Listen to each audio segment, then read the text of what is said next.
Woo. I'm running out of time. Dude, it's f***ing crazy. I didn't know this was a thing. Whoa!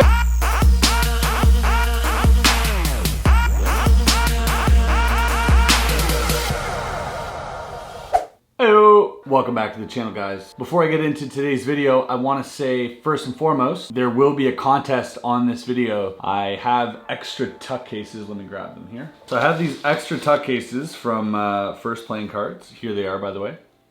There's the back of them. So I've got these tuck cases that are not yet wrapped. They're printed. I've got a bunch of them, and I reserved these for friends of mine, close friends, and I'm going to sign them for friends and have, you know, maybe put a little message on them or something. And I wanted to give one of you guys the opportunity to have a custom signed deck. So not only a signed deck, but something with your name on it, something from me to you. And the way that's gonna happen will be revealed in a second. Some of you know this weekend I was in San Diego and I was hanging out with a bunch of magicians. It was absolutely a great time, a blast. Good to see a lot of people who turned up, a lot of people I'd never met before. And it was fun just getting to know a lot of the fans and a lot of people who appreciate the channel. It's a good time hanging out, so here's a little bit of a clip on what went down. All those people.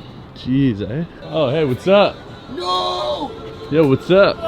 Look at that. Whoa! Oh! Oh! Yeah. Bring it in! Hey, how's it going, man? Yeah, you're on the vlog. Hello. Oh, look at the nice setup they got here. How's it going, buddy? What's up, dude? There's a zoo out there. Dude, it's f***ing crazy.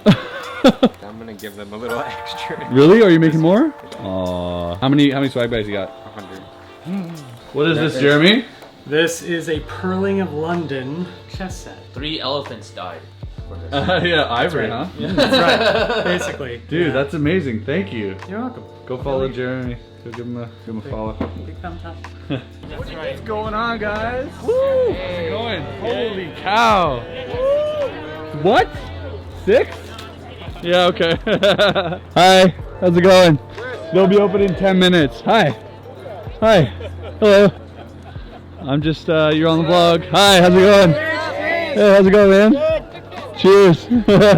What's up, what's up? Woo, how's it going? Oh, look at this guy, nice shirt. How's it going, guys? Oh, look at Dan over here, giving shit out. No. Choose So generous of you. What is that? What's happening? Let him show me some stuff. Alright, let's see it.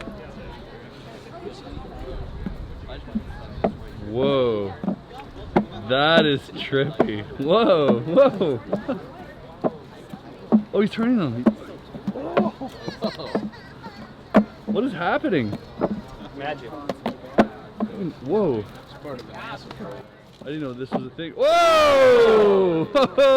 Good job, man. It's amazing. Hey. Hi. Hey, what's up? Yeah, of course, of course. I'm running out of time. Every day goes by so fast, and every moment counts, baby. I don't wanna miss a thing. We can sleep under the stars, we can sleep under the stars, or hang out in hotel bars, driving somewhere in your car. We can sleep under the stars, we can sleep under the stars, under the stars.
Come on, baby, take my hand. And we don't need to do the things we don't want to do.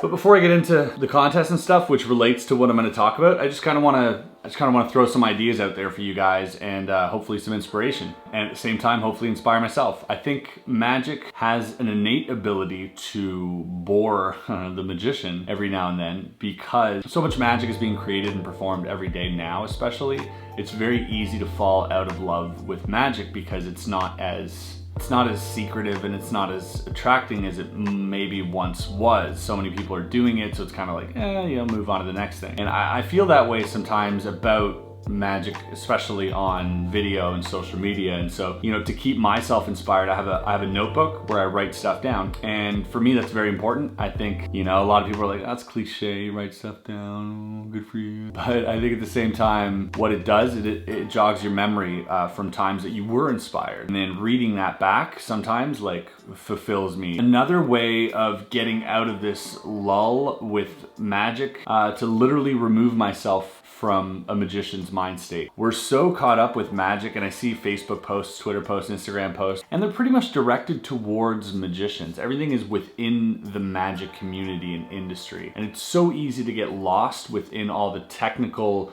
industry, political, that we often forget what magic is, why we started it, what it means to other people, and what it means to actually create a moment of astonishment. It always starts with the effect. It never starts with the method. And I've talked about this before, but I kind of want to reiterate because it ties into, the boredom with magic. And I think when you have all these methods at your disposal and looking at, let's say, look, I have this little gimmick card here, okay? So it's to 7 of hearts, but if you like that, right, it now turns into the 3 of clubs. All right, it's a flap, it makes a sound, it's cute, it changes into another thing. And so a lot of magicians would take something like this and be like, well, okay, maybe I can force a card and get it wrong and then correct myself when I snap my fingers. And that, you're building the whole plot around the method, the little trick, right? It's so easy to get bored of that because you're limiting yourself to what that gimmick offers. That's what you're limiting the whole experience to. Your moment of magic is that. And I think in performance, it's important to think the moment of magic isn't when the magic happens. The moment of magic happens a little bit before, when it happens in the spectator's mind. And what you're giving them, and Derek Delgadio touched on this in a video recently, and I was inspired by that. The moment of magic happens just before. It's a confirmation to them. It's already happened in their head. Now they just want to see it confirmed. And that's what makes them, gasp and scream, is because whatever they were thinking in their head just got confirmed. And I think that's very important. I also think it's important to think about context in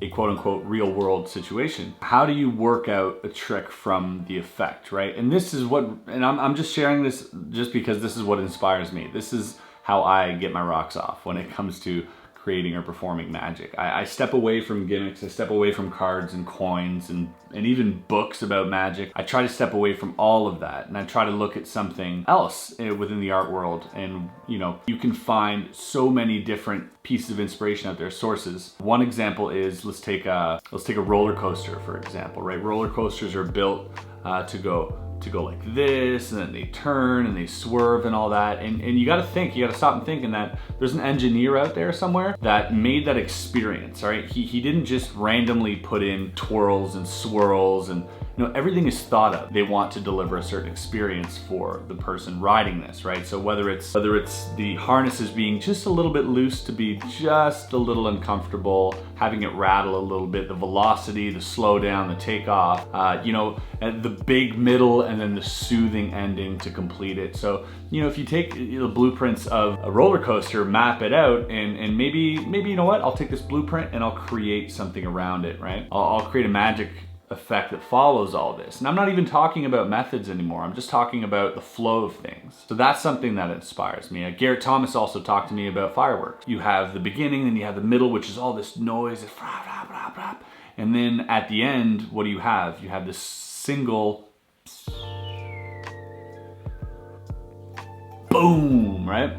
What if that boom never happened? Right? Because that boom is like that elation, is that resolution at the end. But what if it didn't happen? What if my effect was so that you felt like it should happen, but it didn't? What if that's the effect? Is it a good effect? I don't know, but it's interesting to think about. I'll give you an example of one of the ideas that I had written down in this book and that I might get back to one day because I just thought it was an interesting anecdote that would be great for an effect. Now, I don't know what the method is. There are methods out there that exist. I don't like them. You know, the effect itself is for me very strong. So it would start off by me asking a simple question, like something I thought about the other day. How many photos are you in that you don't even know about? Just think about it. Every time you're out in public, if you've ever been to the Eiffel Tower or any other public tourist attraction, people snapping pictures all around you. So the thought popped in my head, I wonder how many pictures that I'm in that I don't know about. And it's kind of a creepy thought to know that like somewhere in someone's phone or in their, if they still have photo albums, I might be in there somewhere. And it's just an interesting and creepy thought to know that I'm in possibly thousands of photos that I don't even know about. So maybe I want to remove myself from those photos. What would that look like, right? So maybe at the beginning I've taken a picture of me and a spectator, and then I show them the picture and I wave my hand, and now it's just them like holding their arm like this or something, and I'm gone from the picture. And I think it's just a strong thing that I don't even care about the method. For me, the method is non-existent. For me, the effect is everything. And if I really wanted to, I'd work out the method. I'd figure it out somehow, but I'm more inspired by the effect itself and the justification for the effect, and that sort of just little quirky thought that popped into my head, which was really interesting and kind of unsettling. So I have this whole book of effects that have no method. And if there's one thing that I could tell you to do is just to write that down. Forget methods, forget double lifts and second deals and all this crap. Just think about the effect. Really jot all that down and work backwards from there. You know, start from the effect, because you're gonna have so much more fun as a creator coming up with effects than working around the method. So that's one way that I keep inspired. And like even for today's video, I was thinking to myself, you know what, maybe I'll do some visual magic, people would like that and stuff, but I didn't feel like it. I didn't feel like, and even like I've broken out. I've got like one box of gimmicks open, I've got another one over there. I was just kind of looking through them and saying, oh, what could I do? And I didn't feel like doing anything, and I felt like I was forcing myself to do something for you and lose myself in the process. So not something I'm really interested in doing when I don't feel like it. So what I do instead is I write, I read, I watch movies, I play games, but in the back of my mind, I'm always sort of looking for that effect. I'm always sort of looking for that magical, that small magical piece that actually feels like real magic. And I try to remember what I felt like, or what I would feel like if I experienced that as someone who doesn't, who is, you know, uninitiated to magic. So yeah, just some random thoughts, but how this ties into the contest, you know, I was inspired about talking about this, and I wanted to throw a challenge out to you guys. This is something else that might help you get out of a rut. I want to see a video of you performing an original piece of magic using an unordinary object, so something magicians wouldn't use. So no wallets, no coins, no cards, none of that stuff, no thimbles or rings, no lighters. Make it abstract. Grab something random, you know, nothing that don't replace a coin with a poker chip or a bottle cap. Really think outside the box. Grab some item, whether it's in your drawer, in your pocket, or in your parents' cupboard, and try to come up with an effect with some cool piece of magic that you can present on a video. Use the hashtag RamFam2017. Use the hashtag RamFam2017 on Instagram, and I'm gonna look through your videos. I'm gonna look through all your submissions, and next week, probably next Wednesday, I will announce the winner and feature your video, and maybe some others if there's some other cool ones on that video, and just as a source for you guys to get out there and just create something. So hopefully this act serves as a little bit of a inspiration for you to get out of that rut. So that's it. That's this whole video. I just wanted to sort of share my thoughts. Hopefully you got something out of it, and hopefully maybe you guys have some tips for staying inspired. If you do, comment them below. I would love to read them. I'm always looking for sources of inspiration, whether it's to create cardistry or magic or just in general. So if you guys have any of those tips, I would love to read them below, and I'm sure the community would love to hear about them as well. So go ahead and feel free to share that with us. So again, remember, hashtag RamFam2017. You don't have to tag me. I would appreciate if you did like this video and subscribe to the channel. That always helps, but you don't have to tag me or anything. I'll look through the hashtags. So guys, thanks so much. Sorry for boring some of you if you weren't interested in this. Appreciate you sticking around anyways, and we'll see you on the next video, which should be up Friday. Have a great rest of the day, and peace out. Peace, bye. Mountains.